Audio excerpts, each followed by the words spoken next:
Well, hello and welcome back to another video. We're all back on voiceover again. I've had a busy day and they've had some works done at the back of the house, so they were drilling, it was just too noisy, so I thought I'd do a voiceover. Anyway, today's video we're doing this beautiful crystal dragon mould. I got this from Temu. It was about £4.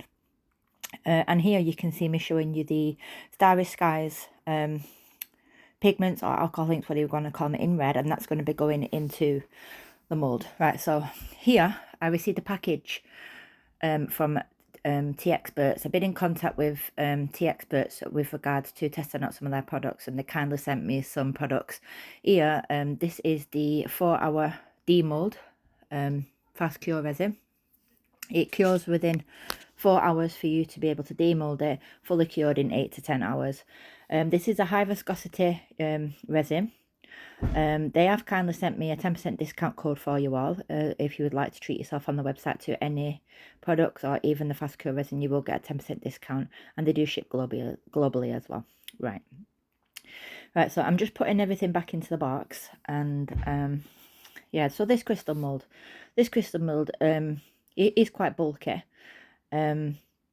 So I'm going to be filling this up with the resin, and for the resin you're going to need a thermometer. And the reason why you'll need a thermometer is because the trick that I'm doing is the dual tone effect. Now, dual tone effect is done by Daniel Cooper, and he uses he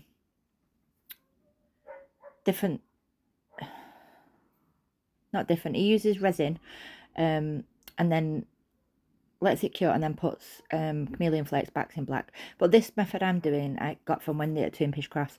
So you need your resin to come to at least 35 degrees, which is around 93 94 degrees Fahrenheit, I think. So the idea is if you let your resin go to a certain temperature and you add the colour to the clear resin in some more resin, it stops them like mixing together.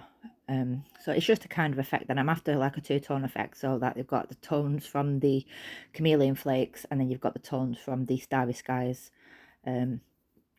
alcohol ink. Right, so what I've done here is I've just put about 15 mils of resin into a little pot, and then I'm just going to empty the rest into the mould. Because it is thick viscosity resin, I did pour it slowly and I poured it from a height, and this just helped all the resin to go down into the parts where the crystals have been molded. And then I decided I was going to put some alcohol, isopropyl alcohol spray into the mold, just to help with any bubbles. I'm lost for words. I really hate doing voiceovers. They're the worst thing ever invented. Right, so again, I'm just continuing to pour, making sure that all my resin goes into every gap that there is. I have actually speeded this up, believe it or not, but it seems to be going as slow as a slug.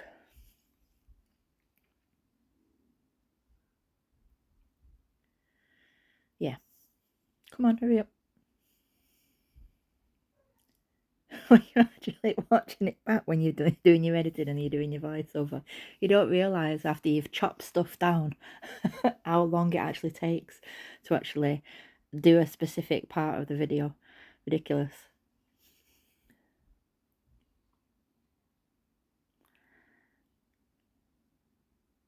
What am I doing? I've actually sped this up ×4. I think it's just because I did pour it really slow, because it was that thick. It was like glue. Gorgeous resin. It was crystal clear by the time I'd moulded it. Not moulded it, since I when I actually put it into the mould, it was crystal clear. There wasn't a bubble in sight. But obviously pouring into the mould, you're going to induce bubbles anyway, so I do apologise for the length of this bit. I actually thought I trimmed it down. I just need to make sure next time I trim it down even shorter.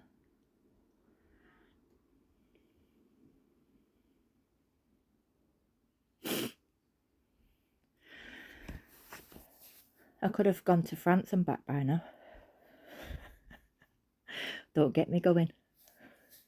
I know you're all waiting for me to giggle. I've not got the giggles today. No, I've been pretty serious because I've been a hectic day. I've had the grandkids here. both of them. Me and my partner looked after them. That's why I ended up using the quick cure resin, because I had to get a video done, plus take care of them, plus get my 3, and then they went on when my 3 came home from school. And now I've got about 15-20 minutes piece coming to do the voiceover. I can't believe I'm still actually pouring. Finally, that actually came to an end. So I left it to sit for about 5 minutes, and I did notice that there was some surface bubbles, so I just ran around with my long neck lighter and just pop them on the surface. And here I'm just going in with a wooden coffee stirrer, just going into the depths of the mould where the crystal points are, and just making sure that there's no trapped bubbles in there. And I'm just mixing it round inside just to bring them to the top, and then I'll go along after I've done this with my long neck lighter again, and just disperse any bubbles with the lighter. Right, so I think I add 7 drops of the Starry Skies pigment, and this is from Intoresin. I do have a discount code for Intoresin as well for 20% off. Yes, Intoresin is quite expensive, but they are handmade molds. You do get free shipping with over $39 spent, and you also get my 20% discount. So if you would like to treat yourself to anything off Intoresin, everything from today's video for Intoresin, Teexperts, and Just For Online UK, all discounts and links will be down in the description box for you all too. So all I'm doing here is mixing up the pigment, and I'm just showing you that I'm going to be using the Aqua Opal Flakes from Just For Online UK. They are kind of like they are a chameleon flake, but they are discontinued now. So here I'm just putting in the Starry Skies pigment, and I'm just taking little amounts on the wooden stirrer and just pouring it like around the center of each part of the mold, just so that it's not going to cover the whole base, if that makes sense. So because the temperature of the resin was higher than room temperature, this one now had cooled down. So because that had cooled down, that won't mix with the resin that was already in the mold. It'll just basically float or sink a little bit and stay as it is. Does that make sense? If you are struggling to understand certain aspects of my communication when it comes to doing voiceovers or videos, please let me know, and I will conduct it in a better form of language. English, I do speak quite old English, and I know that some English people from UK and from America struggle to understand what I say, so yeah, just ask. So here I'm just showing you the pigment in the resin. You could hardly see it, so I don't even know why I bother pulling it up to the camera. Right, so I let my resin cure for 2 hours, and it was, at this point it was tacky. So here I'm just putting down my flakes, and apologies for the lighting, but I had my window open and it was blowing them everywhere. It was horrendous. So I'm just burnishing these into the mold, into the resin should I say, and what that does, it gives a thingy effect, like a mirrored effect. Right, so this part, I cleaned my mould, and I poured some UV resin, which was the Apex High Gloss one, not Apex resin, the Apex UV resin should I say, and I used a jet black epoxy pigment paste to make the black UV resin, and I only did a very small amount. It was still transparent, so you could still see my stick, and what the stick does, and what that does is it helps the UV resin to cure instead of it being opaque and not curing. So all I'm doing is, this is going to be done in 2 layers. I do the first layer, I do a thin coat, I pour it round, and then I take my silicone stick and then push it into all the areas to make sure that the whole of the mould on the top of the resin was covered. And then I set my UV lamp to 180 seconds. Yeah, just making sure that I've pushed all the UV resin out to all the areas that weren't covered, and then I'll give that a blast under the UV light. I actually do this twice. So I'll show you how to do the first layer, and then I do the second layer off camera. And I did a total of 120 seconds twice. I did have some surface bubbles because I mixed the UV resin too fast. So I just went again with my long neck lighter, which you can use on UV resin, and just dispersed any bubbles that were on the surface. We are coming up to the end of this bit.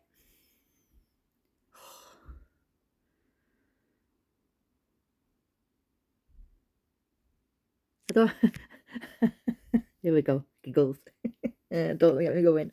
Right, I'm trying not to giggle because I forget what I'm doing. Right, so this has had a cure. No, it's not. Now it's being cured. Right, so when I come back, that will be to demold the actual thing. Right, here we go. That's cured. I did 2 layers of UV resin, black UV resin that I made myself. And I will demold this now. It was quite hard to get out. Yeah, I got it out. I did trim this down as much as I could. I know some people have asked me to show me demolding, but sometimes it's not always possible.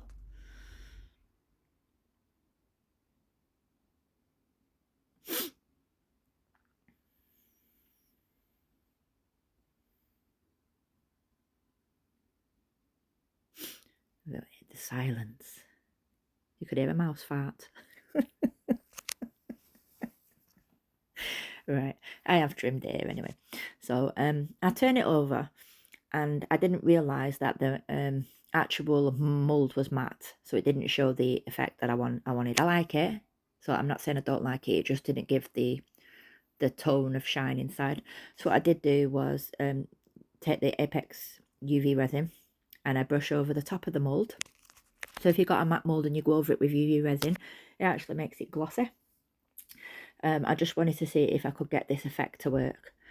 So yeah, I cover the whole of the top of the dragon in UV resin, and it turned out pretty nice actually.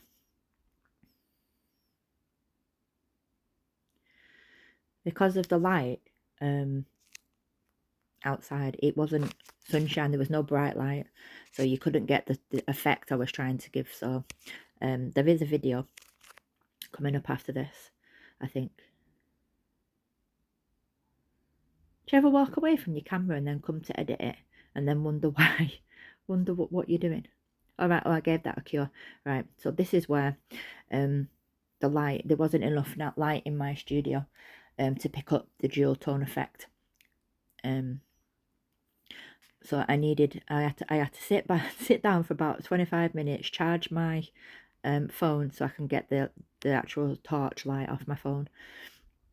And what I was just showing you there is that the flatter parts of the mould, the dual tone effect did work, but because the crystals were so deep, I'm not quite sure why it didn't show, but it you couldn't see it properly, but you can see it now. So now it's glossy, and because I added the UV resin, you can actually see in the two-tone effect, the dual tone effect from the brown. You can see like the reddish colour, and you can also see the opal flakes. So I'm going to leave that here with you with just a few images. So please like, comment and subscribe if you've not already done so. That would help my channel out so much. And I shall see you on tomorrow's upload. Goodbye. Thanks for watching.